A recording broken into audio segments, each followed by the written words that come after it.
साहेब ही वेळ आलीच नसती, ऍक्च्युली आली नसती ही वेळ. बंद कर. काय माहितीये का, ट्रान्सपरन्सी साठी आपण ते सगळं करतो. बरं, विषय असा आहे की पवई पोलीस स्टेशनच्या हद्दीमध्ये गौतम नगर आहे. त्या गौतम नगर मध्ये आमच्या उत्तर पश्चिम जिल्ह्याच्या प्रभारी माननीय सुषमा मेहता मॅडम तिथे राहतात. त्या ठिकाणी त्यांचं घर आहे. त्या घरासमोर दिनांक 29 तारखेला सकाळी 10:30च्या सुमारास मध्ये दुसऱ्या सोसायटीतील 2 समाजकंटक त्या ठिकाणी आले. आल्यानंतर या मॅडम त्यांचं घर वगैरे अंगण वगैरे सगळं स्वच्छ ठेवण्यात होतं. त्या दररोज पाण्याने वगैरे साफसफाई वगैरे करतात. तर तो अचानक आले, 2 जण बोलते की तुम इधर साफ क्यों कर रहे हो, इससे गंदगी होता है, पाणी रस्ते पे आ जाता है, ये आता है ते आता है. असं मॅडम त्यांना सांगितलं की आज पहिली वेळ नाही, मी दर दिवशीच होते. आजूबाजूवाल्यांना कधीच कोणता त्रास आतापर्यंत झालेला नाहीये, येणाऱ्या जाणाऱ्या लोकांना कधीच त्रास झालेला नाहीये. तुम्ही दुसऱ्या सोसायटी मधून येऊन मला शिकवणार का की काय होतंय काय नाही, काय चुकीचं आहे, काय खरं आहे खोटं आहे, मला शिकू शकत नाही, बरोबर की नाही. आणि तुम्ही तुमच्या सोसायटीत जा, मॅडम बोलल्या तर काय चुकीचं बोलल्या का याच्यामध्ये, बरोबर. तर त्यांनी काय केलं, तिकडची जी फरशी होती ती फेकून मारली आणि मॅडमला शिवीगाळ केली. मॅडम हुकवली, ती फरशीचे 4 तुकडे झाले. त्याच्याने पण राहून नाही गेलं तर त्यांनी बाजूला बॅट होती, ती बॅट सुद्धा फेकून मारली, त्याचे सुद्धा 2 तुकडे झाले. आणि नंतर पुढे असलेलं एवढं घाणेरडं काय काय बोललं मॅडमला की मी इथं वॉशरूम करणार, 2 नंबर करणार, काय करायचं ते करा. म्हणजे भरपूर काय आता ते बोलू शकत नाही आपण. अशा पद्धतीचं त्या ठिकाणी त्या दोघांनी मिळून मॅडमला शिवीगाळ केली. आणि विनयभंगाचा हा प्रकार आहे साहेब, अश्लील शिवीगाळ करणे, ह्या सगळ्या गोष्टी करणे, त्यांच्यावरती हमला करणे वगैरे वगैरे, या सगळ्या गोष्टी आहेत, बरोबर. तर या संदर्भामध्ये मॅडमने तात्काळ 100 नंबर डायल केला. डायल केल्यानंतर तिथे पोलिसांनी त्या ठिकाणी लवकर येणं गरजेचं होतं संबंधित. तर ते काय वेळेवर आले नाही. तर मॅडमच त्या ठिकाणी निघून गेला पोलीस स्टेशनला. आणि पोलीस स्टेशनला गेल्यानंतर त्याच्या अगोदरच त्यांचे आई वडील तिथे उपस्थित होते. उपस्थित झाल्यानंतर मॅडम कंप्लेंटला जातच होत्या करायला. तर त्यांनी हातापाय पडले, रडू लागले, माफ करा, आपण आजूबाजूला राहतो. या गोष्टीमुळे मॅडम काय बोलले की आपण माणुसकीच्या दृष्टिकोनातून आम्ही तुम्हाला आता माफ करतो, पण तुमच्या दोन्ही मुलाला तुम्ही सांभाळा, आवर घाला, आणि तुम्ही दुसऱ्या सोसायटीमध्ये मला काही ज्ञान देण्याची काही आवश्यकता नाही तुमची. आणि ते म्हातारे आहेत. तर आम्ही सामाजिक संघटनेमध्ये जर का काम करत आहोत ते माणुसकीच्या नात्याने आम्ही एकमेकाला समजून घेऊ शकतो. तर मॅडम बोलल्या की नाही मुझे कंप्लेंट, तरी सुद्धा मॅडम बोलल्या कंप्लेंट करा. मग त्या खरोखर अक्षरशः रडू लागले, पाय धरू लागले, सगळ्या गोष्टी घडल्या तिथे पोलीस स्टेशनच्या बाहेर. तर मॅडम बोलल्या की ठीक आहे, नेक्स्ट टाइम नाही होना चाहिए. मग मॅडम घरी आल्या. घरी आल्यानंतर या 2 मुलांनी काय केलं, एनसी केली मॅडमच्या विरोधात. बघा आता हा प्रकार घडला. ऑलरेडी आमची ऑनलाईन तर कंप्लीट होतीच, 100 नंबर होते, आम्ही सगळी माहिती दिली. पण याने मागून जाऊन हे केलं. मागून जाऊन हे केल्यानंतर मग दुपारी काय झालं, परत तोच प्रकार झाला. मग मॅडमने सांगितलं, काय बोलले मॅडम द्या,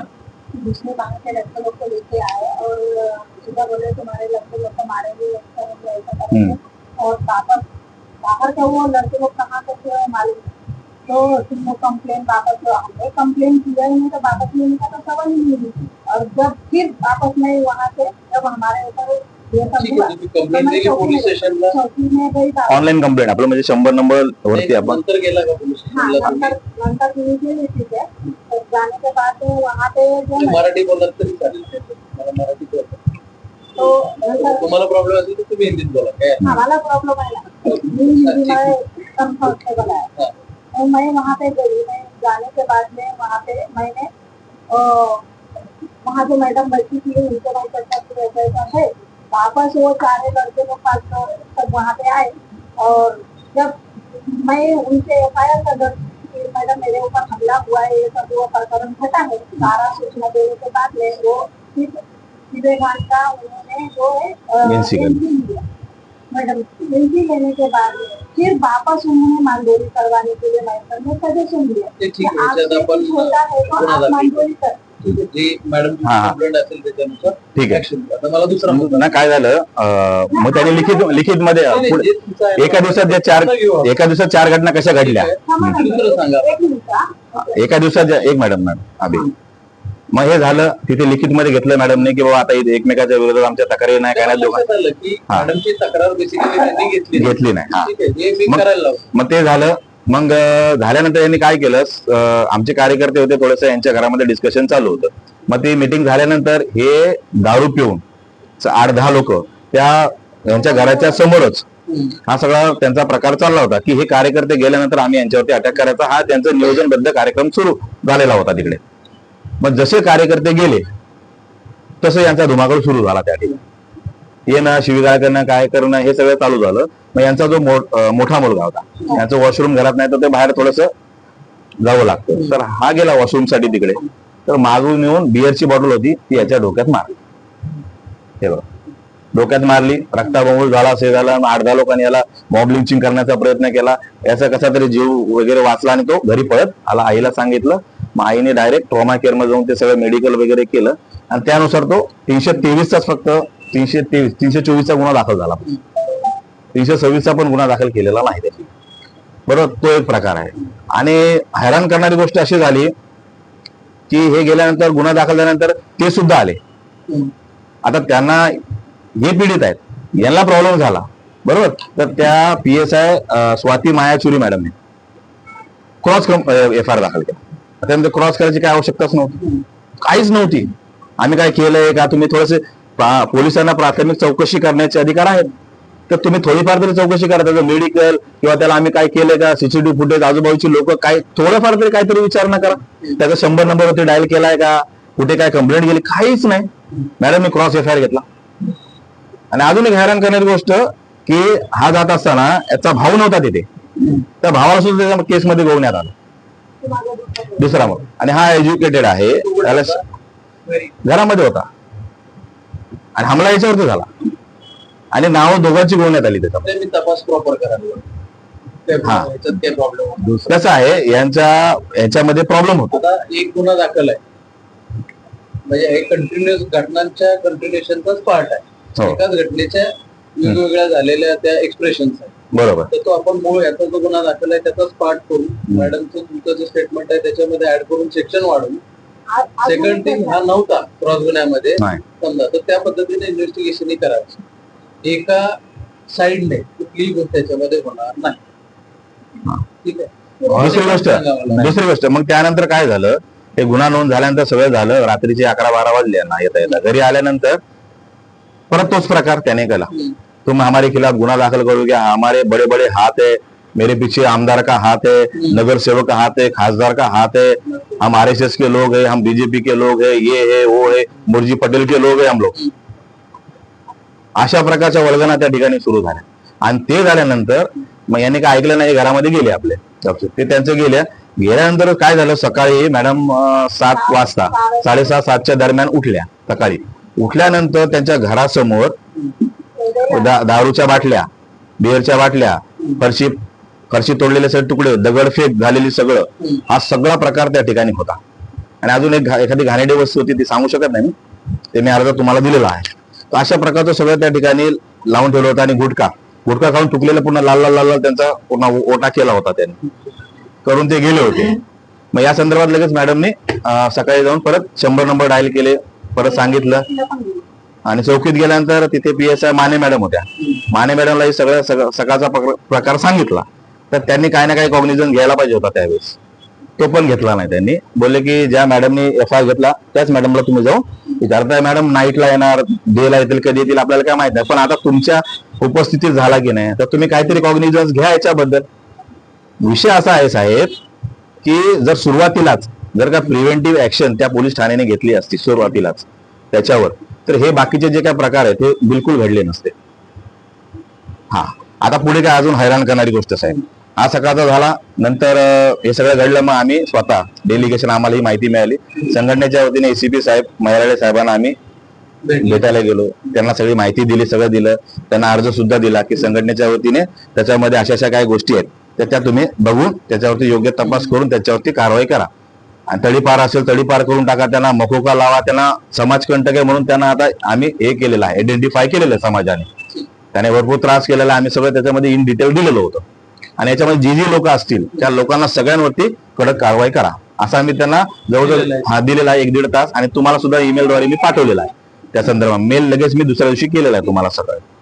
ते झाल्यानंतर मग रात्र आम्हाला झाली त्या दिवशी. रात्र झाल्यानंतर हा मुलगा, त्याचं वय 12 वर्ष आहे, हा पुतण्या आहे मॅडमचा, याला 30 तारखेलाच त्याने सांगितलं ना, 30 तारखेला सकाळी शाळेमध्ये जातो, 7, 7:30, 8च्या दरम्यान वर्गामध्ये येऊन 4 मुलांनी याला मार, आणि ते मारत असताना नाव घेत होती ह्या 4ही लोकांचं, चेतन पुजारी, रोशन पुजारी, प्रसाद, राज प्रसाद आणि रोशन प्रसाद, या 4 जणांची नाव घेऊन या बिचाऱ्या 12 वर्ष वय त्याला बेदम मारहाण केली. बेदम म्हणजे आता जीव जाणार होता अक्षरशः इथपर्यंत बेदम. याने घाबरून आणि याने काही घरी सांगितलंच नाही. मग 31 तारखेला सकाळी सांगितलं की मुझे दर्द हो रहा है, असं होत आहे, असं सांगितल्यानंतर कोणत्या शाळेमध्ये जातो? शाळेचं नाव सांग. ओके. हे कधी 31 तारखेला घडलं? ठीक आहे, याचंही आपण देतो.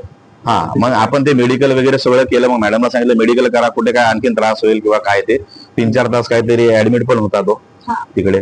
आणि मग ते सगळं करून मग त्या सगळ्या गोष्टी आपण ते मेडिकली केल्या, आणि आपण हे सगळं सांगितलं परत पोलिसांना, पवई पोलीस. तरी सुद्धा त्यांनी कोणताच कॉग्निझन्स घेतला नाही. लहान मुलांचा नाही घेतला, मॅडमचा घेतला नाही, आणि ज्या बाकीच्या ज्या चौकशी आहेत, बरोबर, आम्ही त्यांना सांगितलं 7 दिवस देतो तुम्हाला साहेब, एसीपी साहेबांना, तुम्ही याच्यामध्ये चौकशी करा, आणि हेच तुम्हाला आढळणार आहे आम्ही जे बोलतोय तुम्ही ते केलं पाहिजे असं आम्ही सांगितलं. तर ते काय केलं नाही.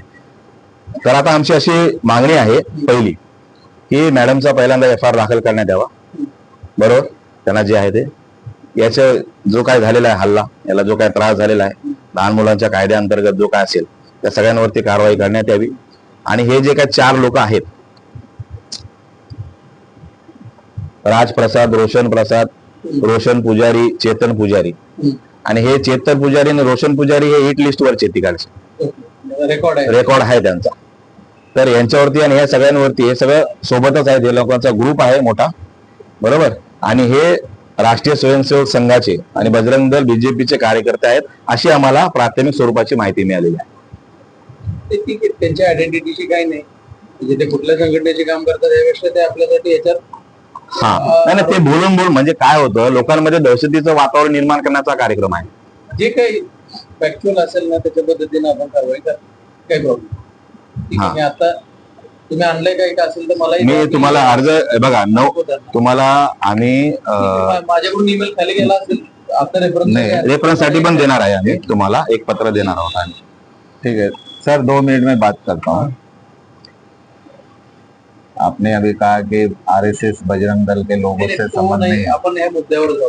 नहीं, थोड़ी सी जानकारी. डिस्कशन का पार्ट नहीं. नहीं, आपको इसके बारे में इंफॉर्मेशन देना चाहता हूँ. मुझे नहीं चाहिए वो, हम अभी इनके प्रॉब्लम के बारे में आप अगर आपके क्षेत्र में आतंकवादी संगठन के कार्यकर्ता घूम रहे हैं, हाँ, मुद्दा नहीं है आपका डिस्कशन. नहीं, अगर आतंकवादी संगठन के कार्यकर्ता घूम रहे हैं जस्टिस है, और आपको हमने इंफॉर्मेशन दिया है, आपके जोन के अंदर सारे पुलिस चौकी में हमने इंफॉर्मेशन दिया है, क्योंकि भारत में जितने भी हिंसे, दंगे, मॉल लिंचिंग हो रहे हैं, यह सब RSS के लोग कर रहे हैं, जो आतंकवादी संगठन के कार्यकर्ता है.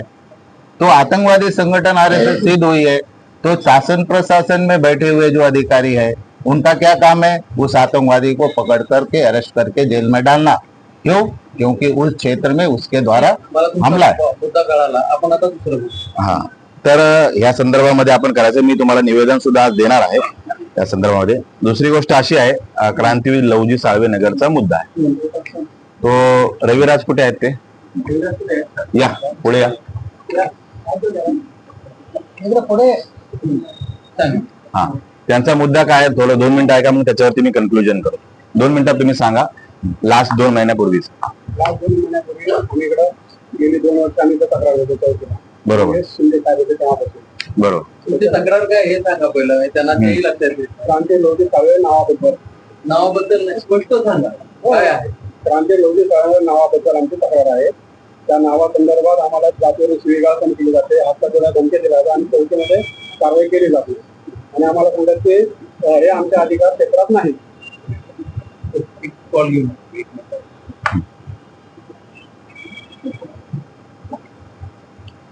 तुझं बोर्ड पाडण्यात